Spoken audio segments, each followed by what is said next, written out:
Magandang araw sa inyong lahat, mga kababayan, mga Pinoy survivor dito sa Pilipinas at sa parte man ng mundo. Happy Sunday sa inyong lahat. Kumusta na kayo? Rio, quiet. Kanina kayo pinapaingay. Ngayon, ingay kayong mag-iingay. Quiet, ha? Marunong magtagalog. Okay, so to continue, thank you sa inyong pagtangkilik ng Pinoy Survivor. Thank you for subscribing. Yung mga bago, please check out the playlist at marami ng video doon. Ang initial start nito is ng channel na to is gumagawa ko ng parang kwento ng buhay ko mula bata hanggang sa ngayon. And still going on, Still going on. Ko para imbis na gumawa ko ng libro, mahal, walang bibili, abuti na 1,000 siguro yon. So, vlog ko na lang, by chapter. So, may mapulot kayo. Gusto nyong Pinoy Survivor video number 1, doon nyo simulan. And then, as you go along, may makukuha kayo kahit papano. So tingin ko may makukuha kayo. Kaya may mga aral na ayaw nyo ng daanan. O kaya gawin yung benchmark sa buhay ninyo. Okay, so maraming salamat sa mga datihan natin na mga subscriber. Maraming salamat. Hanggang ngayon nandiyan pa rin kayo. Hindi kayo nagsawa. At thank you sa inyong pagtangkilik, sa suporta ninyong lahat. Doon sa mga nagpapadala ng super text, maraming salamat sa inyo din. Malaking bagay. At it goes to the nourishment of our dogs. Sana. May mga nagsasabi nga penga, di ka dito. Ipakita sa inyo. Si Gaya, female. Ayan, gusto niya ako di ba? Di ba? Katabi kong matulog lahat yan yung na yan. Gaya. Soon to, go on hit. Tapos si Basya. Number 2 to, kaya Basya, bravo. Basya. Nope, naka-diaper pa. Uy, nakalas. Teka. Kasi gustong patulan ng tatay Nag-i-incest yung tatay Ayaw namin ng tabu. So, dinadiaper pa. Na to? Na-do na to. Na-breed na. Ayun.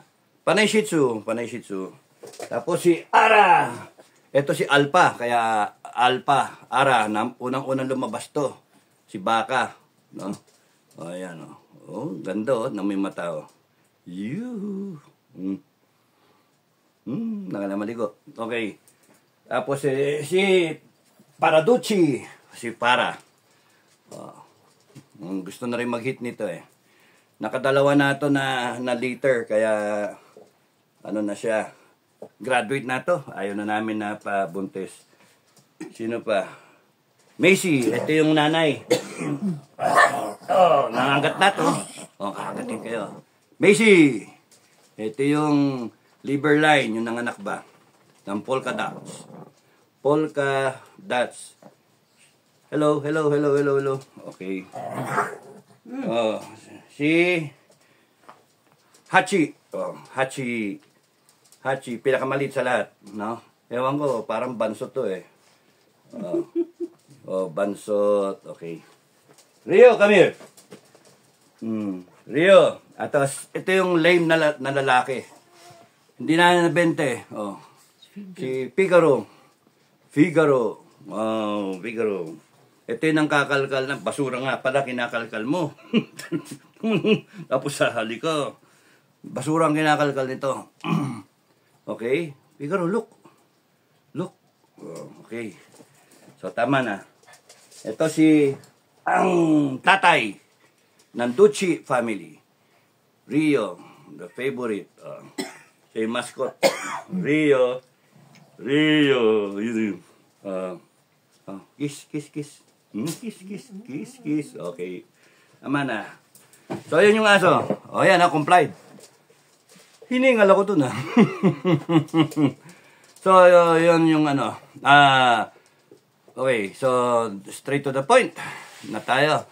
Yung mga, try kong sagutin yung mga query ninyo. Basta thank you sa mga comment ninyo ha, laking bagay. Like, share, subscribe kasi yung pagla-like ninyo, natatabunan yung mga troll na nagdi-dislike.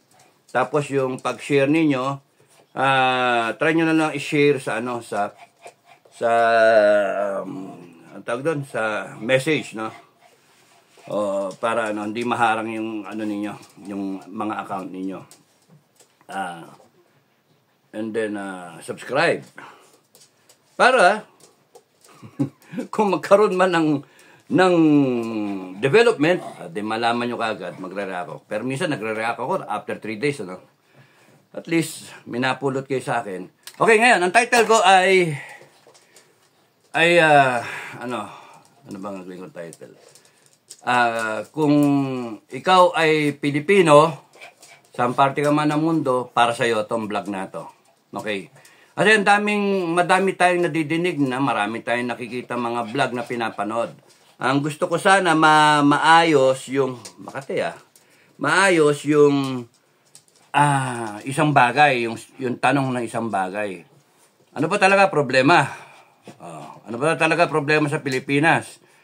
Gusto ng iba, pababain si BBM. Gusto ng iba, pagbigyan ng pagkakataon si BBM. Gusto ng iba, si Sara, si BP Sara, step up, di ba?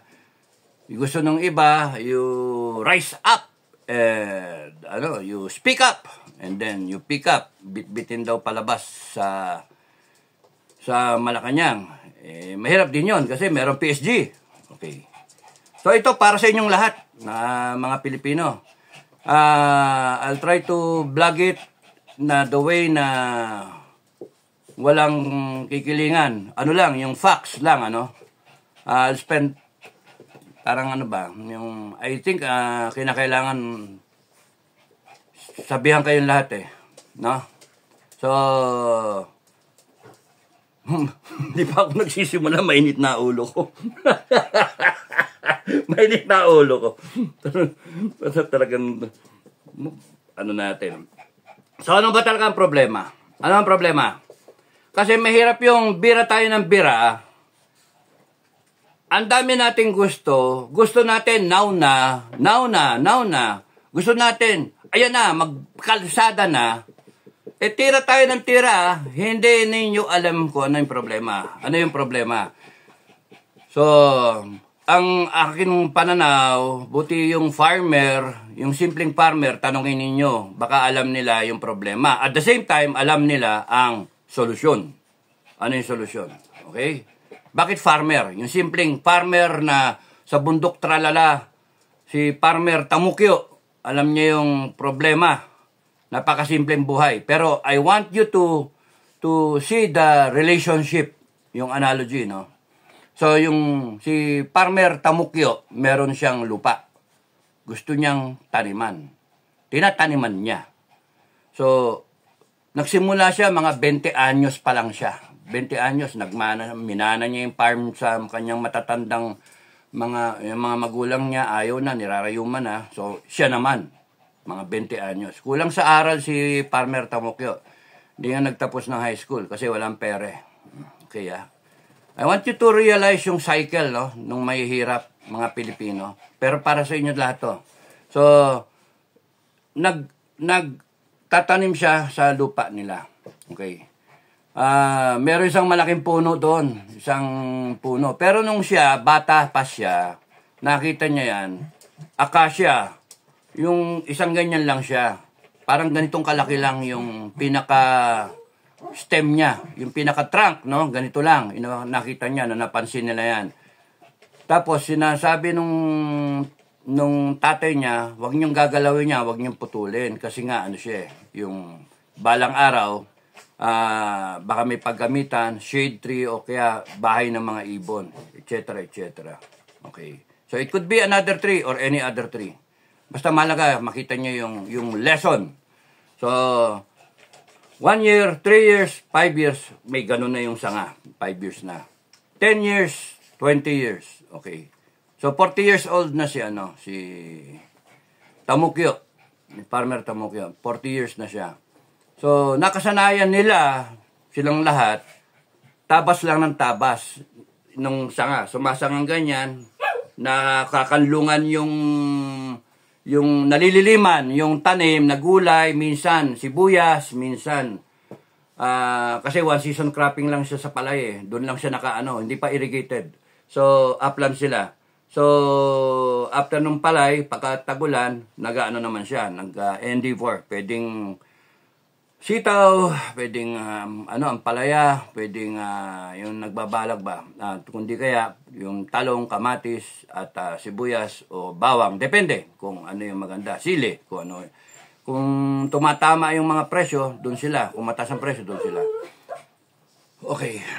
So, wala kasing plano eh. Wala kasing planning, wala kasing wala kasing concerted effort kung paano gagawin. Bahala ka, kanya-kanyang diskarte silang lahat. Okay, so siya, ang diskarte niya, kung ano yung feel niya. So ito, balik tayo sa puno. Yung puno, nagsasanga, nalilimliman, na tatabunan ng yung araw. Nagkukulimlim dito. So, shadowing. Okay, shadowing. So, solusyon, putol. Puputulin yung mga sanga. Trimming. Trimming ang tawag doon. Ni-trim niya. Every 3 years, nagtitrim siya. Mga ganon. Kasi pagka nan-trim mo, ang observation, they go back. They sprout back. Pagka yung mga nagtatanim talaga, pansinin mo, pagka pinutol mo yung pinakatuktok, pinutol mo, kasi tumatama sa kawad, lalo na sa mga syudad, sasanga, ang dami sanga niyan. And pagka di mo minanage yun, lalong mas marami kang puputulin. And mas bulky, kung titignan mo. So, putol sila ng putol every 3 years or so. Okay? So, before you know it, ang laki na ng puno. Dumalaki. Kasi habang tumatagal, tumatanda siya, yung puno na ganyan lang kalit, nagsimula lang sa ganyan siya after mga 5 years, tapos 10 years, and then ngayon, 20 years, ganyan na. Okay, malaki na ang trunk. And malaki na rin yung umbrella. So, puputulin mo ngayon, magre-require ng labor, sakit sa ulo. Lalagariin mo. Chainsaw na kailangan. Dati, lagari lang o itak eh. Ngayon, chainsaw na ang kailangan. So, pinutol nila, nag-decide siya, putulin na yung pinaka-trunk, putulin na. Ang problema, i-sprout back. Merong mga tinatawag na mga water sprout. Pagka pinutol mo kasi yung trunk na isang puno, nandoon yung root system. Nandoon. Kumukuha pa rin siya ng nutrients. Maglilitawan yung mga bud na maliliit. That's science, no? Lilitawan yan. Hanggang sa magtutuloy because naarawan na siya, wala na yung lilim. And then, hindi siya pinatay. Buhay siya. Nandyan yung massive, extensive root system. Puno yun, 25 years, 20 years. So ngayon, nandun nakakalat. They are trying to get nutrients from the land, from the farm. Kaya nga pinutol yung trunk kasi nakakasagabal. Kinukuha na lang niya, hindi lang siya nakakalilim, na inaagaw yung araw na kailangan sa mga pananim ni Tamokyo, kinukuha pa niya yung mga fertilizer at yung tubig sa ilalim ng lupa because of the root system. Okay, so malinaw so ngayon, ang naisip niya, mali rin yung putulin yung trunk. Kasi nandun pa yung ugat, it will bounce back. Dati, it will sprout back. Ngayon, it bounces back. Nangyari yan sa akin, in true to life, na doon sa farm, sa Batangas. Pinaputol ko yung duhat ng laki-laki. Ganyan kalaki yung duhat. Pinatistis ko, pinagawa kong pasimano. Ang tawag doon, yung sa bahay. O, meron pa nga doon, ipil, na pinagawa kong lalaki ng ipil. Ganyan, lalaki. Tapos pinagawa kong poste. Okay. Tapos nag-regenerate eh. Ngayon, puno na naman siya. Yung nakita niyo yung mga picture ko, balikan niyo yung mga vlog, yung sa farm, makita niyo yun, sa gilid ng bahay, nandun yung duhat. Pinakita ko yun. Yun, buhay na naman yun, na nag-regenerate. Nakakalilim ngayon. Nakakanlungan na lahat. Okay, so, true, na it will bounce back, no? Kasi, in fact, knowing that, sinabi ko, putulin niyo yung pagkatayog-tayog na avocado, ang tayog-tayog. Sinong loko-lokong akyat dyan? Kailangan mo ng matayog na mataas na hagdanan, kailangan mo ng panungkit. Pagka sinungkit mo, yung taas na yun, nalaglag, basag yung bunga. So, I want it low. So, sabi ko, putulin nyo yung avocado, and then, instructions ko kay Roldan, mag-i-sprout yan ng mga ganyan, 3, pili ka ng 3, equally, na position, sa 360 degrees, around 120 each, away from each other, ganyan, para karga niya yung magandang canopy. Tas pingas-pingas, prune lang ng prune, hanggang sa mababa lang siya. And maganda, mababa lang siya, maabot mo. So, nag-regenerate siya, nag-bounce back siya kasi nandun yung root system. Okay. Ano yung, ano niyan? Kasi alam ng farmer ano yung problema? Ano yung problema? Every 3 years, yeah, it can be likened sa sitwasyon ng Pilipinas. Every 3 years, pinuputol natin, nagpuputol tayo, nagkakat tayo, nagtitrim tayo ng puno. Yung puno mo is yung gobyerno, no? Yung gobyerno. Every 3 years, election tayo. No? On the 6th year, presidential elections tayo. Parang yung nangyari kay Tamukyo na yung puno na ganito lang kaliit nung siya ay nag-take over sa farm. Ngayon, malaki na. Laki ng problema. Trim ka lang ng trim pero sige-sige pa rin siyang lumalaki. Nagkakaroon ng mas massive na branches. Ganon yung gobyerno natin. Ganon yung Pilipinas. Sige-sige, nagsasanga siya. Kahit tigpusin mo yung mga sanga, you do corrections, nandun pa rin yung ugat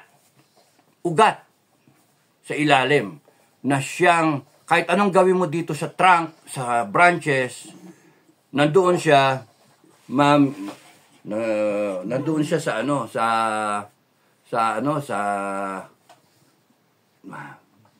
ingay. Mihili kayo. Natutulog dito. So, nagkakaroon ng pagka umusbong ba? Uusbong sigurado So, nandun pa rin yung problema. Yung ugat ng problema. So, kahit mo i-trim, kahit mag-election tayo, wala pa rin. Nandun pa rin yung problema. So, here we are now, Pilipinas. Para tayong si Farmer Tamukyo. Nandun yung sistema natin. Yung lupa mo, yun yung Pilipinas. May tinatanim tayo, hindi tayo maka-develop ng maganda na iwanan na tayo ng mga karatig lupa, yung mga katabi natin lupa, kasi sila, alam nila kung ano yung ginawa nila. Tayo, we're trying to save yung puno na yon, pero hindi natin naiisip na nakakasama palalo. Tapos ngayon, may batas na bawal putulin basta-basta yung puno sa lupa ninyo kasi meron na ng batas dahil sa climate change, na yan, kinakailangan magpaalam ka pa sa DNR para mag-secure ka ng permit na putulin mo yung puno mo sa sarili mong lupa. So, ganun yung government or politicians for that matter have used laws natin to propel them in power, to stay in power. Ginagamit nila yung batas para hindi sila makulong. Para hindi sila... Rio, quiet. I'm explaining. Para hindi sila makulong. Para yung interest nila ay lalo nilang makamtan at the expense of the Filipino people, at the expense ng crop na tanim ni Mang Tamukyo, Farmer Tamukyo, na hindi na at yung ugat noong puno na yan, yung problema na yan, sige-sige siyang sumisipsip ng nutrients. Ganyan na ganyan yung sistema natin. Sinisipsip yung ng ugat. Yung korupsyon, yun yung ugat. Kinukuha yung lahat ng nutrients sa lupa, sa bansa natin, lahat ng pagkakakitaan, kinukuha nila, pati yung mga oligarchs, lahat-lahat. So, para, wala, anemic kayo. Hindi kayo maane. Anemic talaga. So, yun yung masamang sitwasyon. Kahit mag-eleksyon tayo, dadaanin lang kayo sa ayuda. Dadaanin kayo sa sayaw-sayaw, dadaanin kayo sa pasikat, dadaanin kayo artista, sayaw-sayaw silang ganyan, gaganon-ganon sila. Tapos pangako na pagdating naman, matapos yung eleksyon, hindi na kayo kilala ng mga animal na yan. And then, napako na yung pangako. Balik na naman tayo, ayan na naman yung puno, kakalat na naman yung kanyang ugat. Ang masakit, gusto pa mamunga ng puno. Invasive. Yung tinatawag na invasive, yung species ng isang puno, mamumunga siya, magre-regenerate, mamumunga, at i-scatter niya na parang helicopter yung kanyang mga binhe, yung buto niya. Take, for example, mahogany, no? Yung foreign na South American na mahogany. Parang may LSU yung yung buto niya, dipterocarp, no? Na siya, na lahi. Mga ganun yung puno. And then, tatanim. Na magtutubuan yan. And then, they will compete with each other hanggang sa makita mo, ang dami ng puno doon. If di mo kinorek, ang laki ng problema mo. Kasi they will compete with each other. Application-wise, yung isang puno, yung isang pamilya, gusto nila mag-proliferate sila hanggang sa dumami pa sila. Wala ka ng chance, Rio. Wala ka ng chance na umasenso. Kasi the same tree will produce another tree that will continue in sucking, yung sipsipin, lintain, yung katas ng lupa, katas ng lupang hinirang natin, yung pera nang galing sa taong bayan. Here they are now. Here we are, we have a government, we have the Senate, we have the congressmen, our politicians, lahat sila. Mabibilang ng daliri yung talagang matitino. Okay? Mabibilang.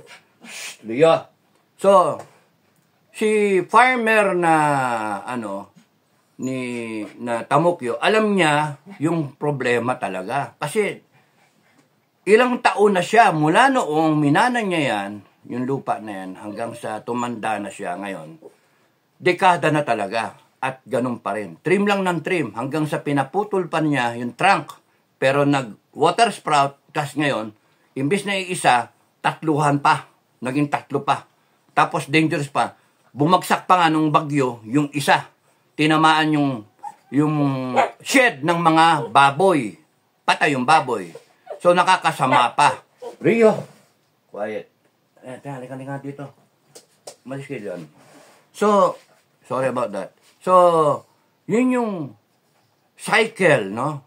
Kahit trim ka ng trim, kahit sabihin nyo, boboto tayo ng boboto, kahit sabihin nyo na aayusin, walang kahihidatnan kasi dekada na itong problema na to. Kaya, sagutin nyo ako, ano yung ugat? Ano yung ugat? Kinakailangan hukayin ng farmer yung ugat ng problema. Hindi uubra, putulin nyo yung sanga, magre-rebound yun. After 3 years, ayan na naman yung problema. Kasi nakabaon na sa sistema. Ang nakikita ko, korupsyon talaga. Maraming mag-agree, korupsyon ang isang problema. Pero bakit maraming korupsyon? Bakit nandyan yung korupsyon? So, meron pang mas malalim na problema. Tayo ang problema. Taong bayan. Because we never analyze it in such a way na, teka muna, tumatanda tayo pare-parehas. Ito yung tumatanda tayo, parang sigaw tayo na sigaw ng masa, sigaw ng Pilipino, sigaw ng ang dami, umaabot na kung saan-saan pa ang usapan, nauna. Wag nang iboto. Never again. Never again. Maya-maya, naawa. After 1986. Pagdating ngayon, 2022, ginawang presidente pa. Never again. Dati, nadidinig mo. Because, mapagpatawad tayo. Mapagpatawad tayo. Hindi tayo bengador. Di ba? At the expense nga ng mga anak natin. Yung pamilya natin. And the next generation of Filipinos. So, Filipino people, kayo, Armed Forces, at PNP, Uniform Service Personnel, pati kayo may pamilya. No, we are in that point in time na dapat kinakailangan ninyong sagutin ano ba ang problema? Ano ang problema? Ano yung solusyon? Di ba? So, yung analogy ng puno, nandoon.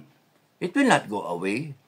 Well-entrenched yung ugat niya. Dati-dati yung ganitong kaliit lang, 1 foot lang. Kasi kung ano yung canopy, yun yung abot ng ugat.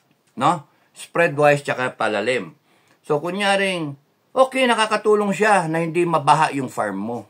Okay, nakakatulong siya. Pero, wala sa lugar. Wala sa lugar. Yung productivity ng farm mo hampered. Yung productivity ng Filipino people, yung productivity ng bansa natin hampered. Kasi they keep on sucking the richness at pati yung pera ng taong bayan. Para lumago siya. Para mamunga siya at yung kanyang mga binhe tumubo. Yung susunod na saling lahi niya ang iniisip niya at hindi niya iniisip yung saling lahi ng Pilipino. Yun yung problema. Dagdag mo yung sa korupsyon na naka-entrench yung korupsyon. Kahit saan kang parte ng Pilipinas at kahit anong sangay ng gobyerno, sa itaas hanggang sa barangay level, nandoon yung korupsyon. Mga lintik na yung animal na yan. Ang sarap sanang tigpusin lahat. Kaya pa ba ni Mang Tamukyo na nag-iisa siya? Ang laki na ng puno. Hindi. Kinakailangan niyang magsanib puwersa sa lahat ng kapitbahay. Tara na. Tayo. Tigpusin natin yung puno. Pero again, you have to look at it from the root of the problem. Hindi lang yung sanga. That's temporary. You have to finish the problem. Kinakailangan hukayin mo yung ugat ng problema.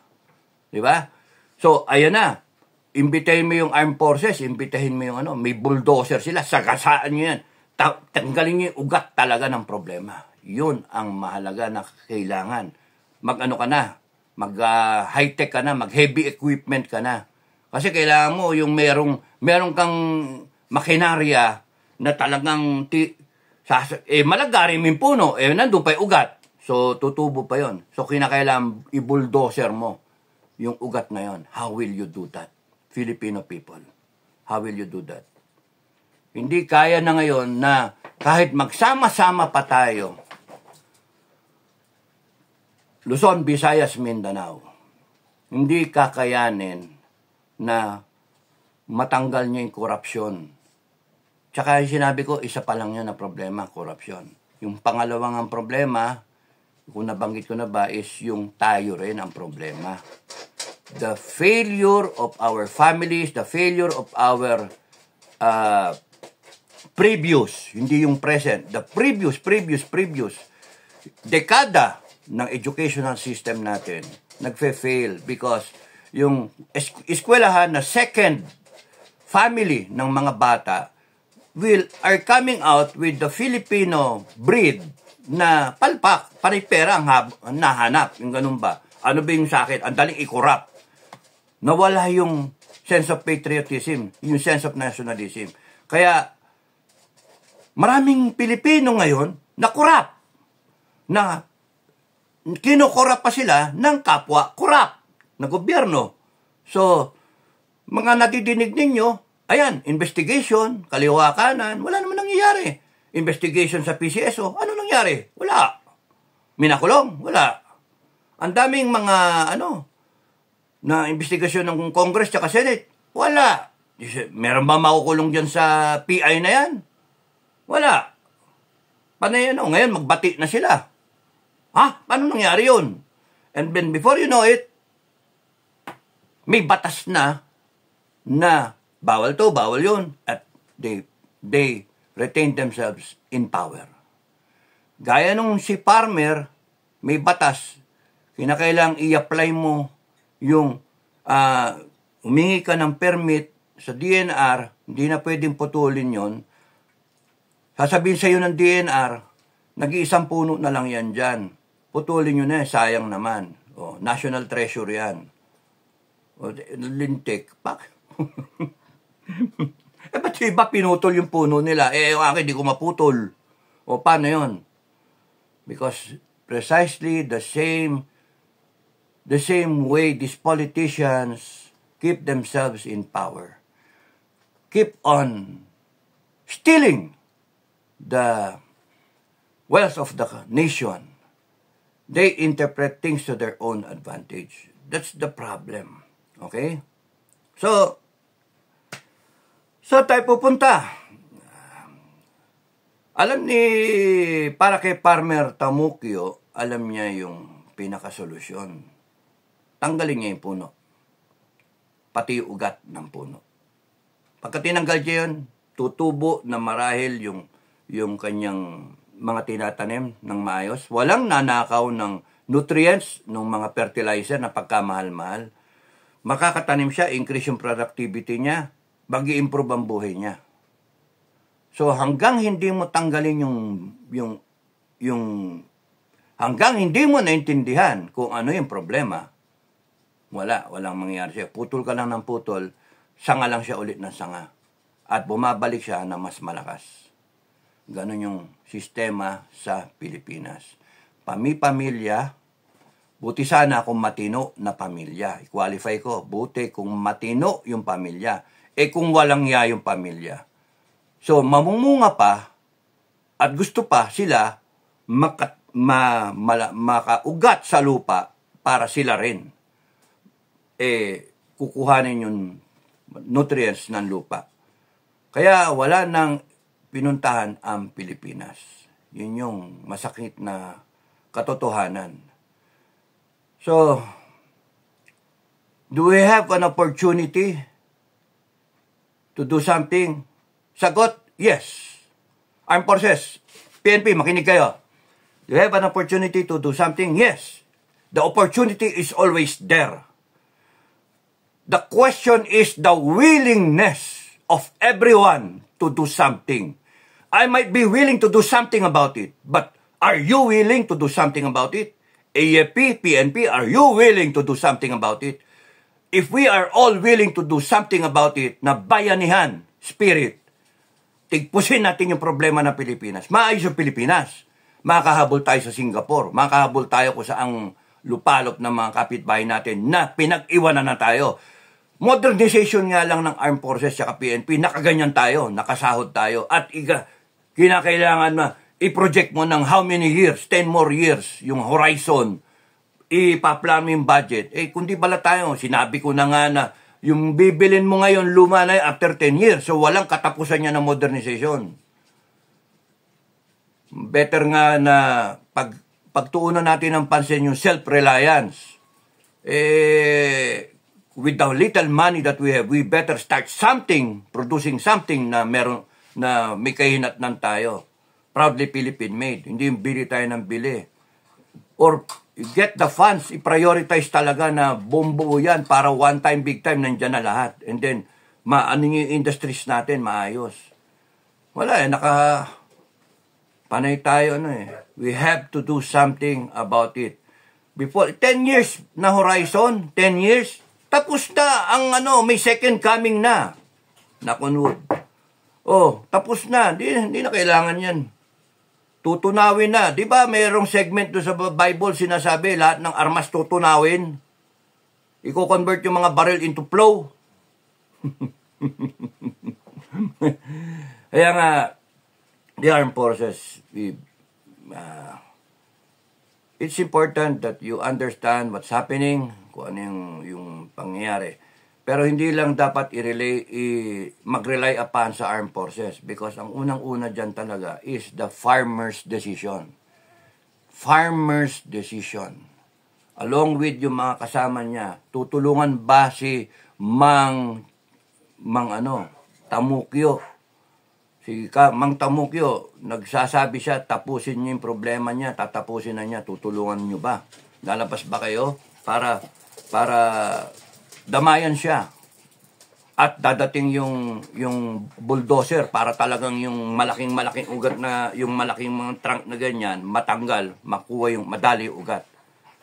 And that's the only time na hindi na paulit-ulit, hindi magre-rebound yung problema. As long as nandyan yung ugat ng problema, we have to start a new generation of Filipinos. We have to cleanse ourselves of the bad habits that we have developed through the years. Dekada ng kapalpakan ng mga ninuno natin hanggang sa ngayon. And we continue to breed ourselves into corruption, into bad habits, into walang pakialam. If you have your own comfort zone, ayaw mong ma-involve, kumikita ka eh. Pagka nandun ka sa gobyerno at nakikinabang ka, ayaw mong magsalita kasi kumikita ka eh. Di ba? Kung ikaw vlogger na tarantado at ikaw eh naninira ng mga ibang vlogger, kumikita ka, gago ka. Di ba? Ganun eh. So, we have to get rid of this kind of system. We have to emancipate ourselves. We free ourselves from it. Kaya nga, sinasabi ko sa June 12, let's proclaim ourselves na free from it. Let's develop that involvement na tama na. And ako titigil ako pagka nakita ko walang pakialam ang Pilipino. You know why? Useless eh. Kahit anong gawin ng mga nagsasalita, useless. Because hanggang trim lang ng trim ang ginagawa ninyo. Kada 3 years, eleksyon, papalitan. Magpapalit kayo, gago din. Kasi ang mangyayari, yung pinapalit, lumaki rin sa same na pinanggalingan. Yun yung the same na ugat na pinanggalingan. Yung pala, yung nilagay ninyo, binhi nitong malaking puno na to. Ay, nako. Kaya nga, we will never attain the prosperity, the progress, and the enjoying life that we want na sinasabi natin sa ating Constitution hanggang sa hindi tayo natututo, tayong mga Pilipino. Hanggang sa hindi tayo concerned na enough is enough, tayong tigil na natin. Armed Forces and PNP, enough is enough. Tigil na natin. Ayusin natin ang Pilipinas in our lifetime. If we have to cut that tree, the whole tree, remove the roots, let's remove the roots. Madali namang gawin yun eh. Kaya nga gawin ng farmer yun eh. Desisyonan lang kailangan. Pero as long as you do not have the will to do it, panay, tabas-tabas mentality lang tayo, walang mangyayari.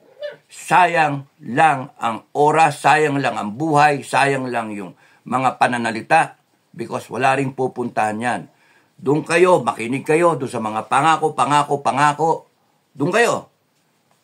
Pati Armed Forces, doon kayo. Pati mga PNP, doon kayo. Kasi sinasabi ko na sa inyo, ang problema yung malaking ugat na nakakalat na. Yung korupsyon, tsaka yung utak ng Pilipino, we have to change. Reset, reboot, everything. And how you gonna do that? Ewan ko sa inyo. Ako alam ko. Tanungin nyo ko kung anong gagawin ko. Ako alam ko. Pero para manggaling sa akin, no. It has to come from you. You people. Republic of the Philippines. Manggaling dapat sa inyo. Because walang tatayo sa inyo kung ayaw nyong ipakita na kayo mismo tatayo. That's the problem. Puso mo. Okay, so hanggang doon na lang ako. Maba na naman eh. You're asking people to lead you. No one will lead you. Why? Because it's a waste of energy, a waste of time, a waste of effort. Because ang babagsakan din, doon din. You have to want it. You have to really demand it. You demand the change. The change should come from within you. Kayo mismo, tama na. Wag na tayong ganito. Tignan nyo yung mga kapitbahay natin. Nag-OFW yung mga Pilipino para lang magkaroon ng magandang kinabukasan yung pamilya nila. Para tayong maggago. Sa ibang bansa, ang bait-bait natin, ang titino natin, sa sarili natin lupa, ang gago natin. Ang gago ng Pilipino sa sarili niyang lupa. Sa ibang bansa, ang disiplinado niya. Bakit? Natatakot siya ma-deport matanggal siya dun mawala yung trabaho niya, ang takot siya ma-fire. Ang Pilipino, maninilbihan kung kaninong di niya kamag-anak, samantalang yung sarili niyang magulang dito, sarili niyang asawa, mga anak niya, hindi niya mapagsilbihan. They have to earn money to survive. Enough is enough. We can do something about it. And we need to do something about it. Huwag niyong sayangin yung opportunity na nandun papunta yung sitwasyon, nandun papunta lahat. Let's do something about it. We have to want it. We have to need it. We have to make it a point na, teka, tumatanda tayo pare-paras nito. Tsaka yung mambabara, ina nyo. Yung mga mambabara, wala na nga kayong pakinabang, mambabara pa kayong mga animal kayo. Mga gago, ang gunggong na Pilipino. Isipin nyo lang kung paano kayo makakadagdag sa solusyon, hindi yung kayo pa yung problema. Bagay, madali kayong solve basta yung mga listahan, sinasabi ko sa inyo mga kabrigada, lista nyo lang ng lista, yung mga nakikita nyo mga gago. Lista nyo lang ng lista because one day, I might find myself na in a position, somewhere, somehow, and yariin ko lahat sila mga yan. Mga animal na yan, mga walang kwentang Pilipino. Kailangan talaga i-fine tune natin kung ano ang typical na Pilipino. Ito, makabansa, matulungin, makadiyos. Yun yung unang-una, makadiyos. Natatakot sa sa kasamaan, makatotohanan, mapaglingkod. Mga Pilipino na nakikita natin sa paligid natin, mapaglinlang. Di ba? Ano yung ginagawa ng mga gago? Mapaglinlang, mapaghusga, magnanakaw. Ay, nako. Manggugulang. Kaya nga, it has to change, it has to stop. No? Kill the tree. Uproot everything. That's the solution. Si farmer, alam yung solusyon. Alam ang problema. Tanungin ko kayo, Government of the Republic of the Philippines, ano ang problema? AFP, PNP, ano ang problema? Senators Congress, ano ang problema? Ang iniisip nyo, Constitution, yun ang problema. Economic provisions, kuno. Pero ang iniisip, extension ng terms, term limits, change to parliamentary, mga ugok. Ang problema, ano ang problema? Farmer, alam ang problema. People of the Philippines, ano ang problema? Sagutin ninyo, tayo ang problema. Okay, hanggang doon na lang ako. Maraming salamat sa inyong lahat. God bless everyone. God bless the Filipino people. Sana mag-sink in sa inyo, no? We are in trying times, and in a few months, we will see where the Philippines will kung saan tayo pupulutin, sa kangkungan O we will have a repeat performance? Magkakaroon ba tayo ng na-trim lang ulit yung puno para mawala yung shading effect? Para makatagos ulit yung araw? Ibig sabihin, yung mga tanim, tayo yon, makikinabang ulit, kuno. Pero habang nagtagal, cycle tayo every 3 years eh. So pagka naboto mo nakalagay sa posisyon kung gaya nakalagay ngayon, yun na naman, tutubo na naman. Ayun nangyari.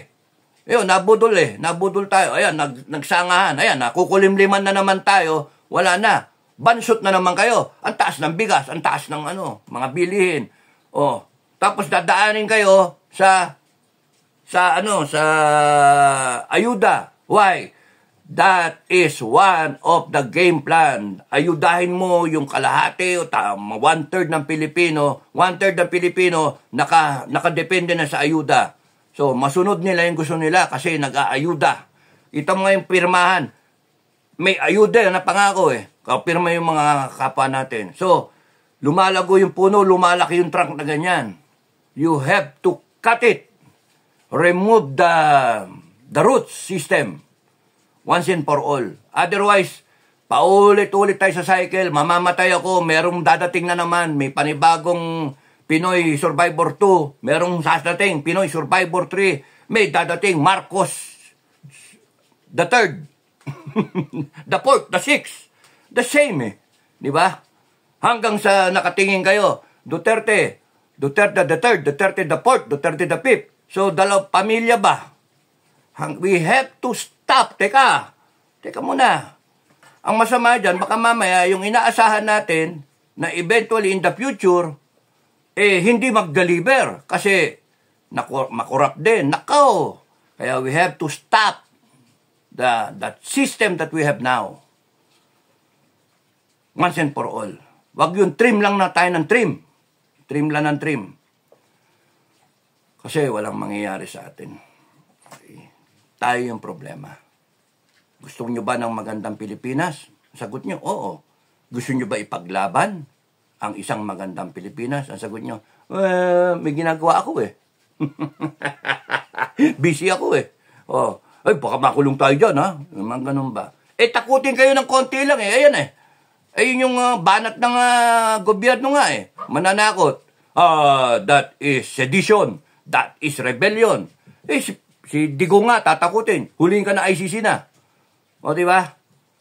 Konti lang Kung yung kaya nilang isuppress yung pinuno, how much more ikaw na isang farmer, isang mangingisda, isang traffic aid, isang basurero, etc. Teacher, professional. Matakot ka. Ang sinasabi ko sa inyo, huwag kayong matakot.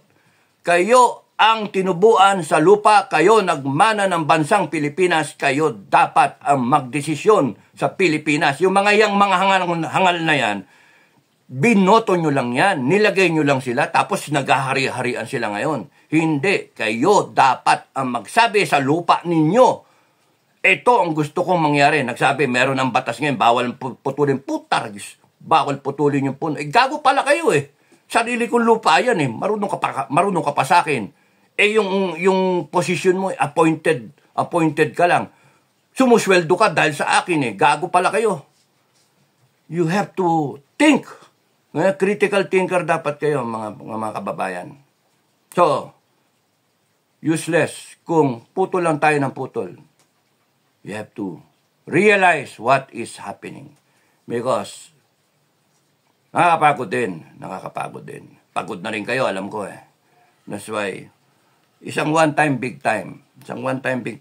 You prepare. Right now, you enjoy. You enjoy. Pagdating ng June 12, you show. June 12, araw ng kalayaan. Ipakilala ninyo kung saan kayo banda. Kung gusto niyo ng Pilipinas na gago, o gusto niyo ng Pilipinas na malaya. Malaya sa katiwalian, malaya sa korupsyon, malaya sa kasinungalingan, malaya sa injustice, malaya sa droga, malaya sa krimen, everything. Kung itigil na natin to, mga tarantadong mga politiko, di ba?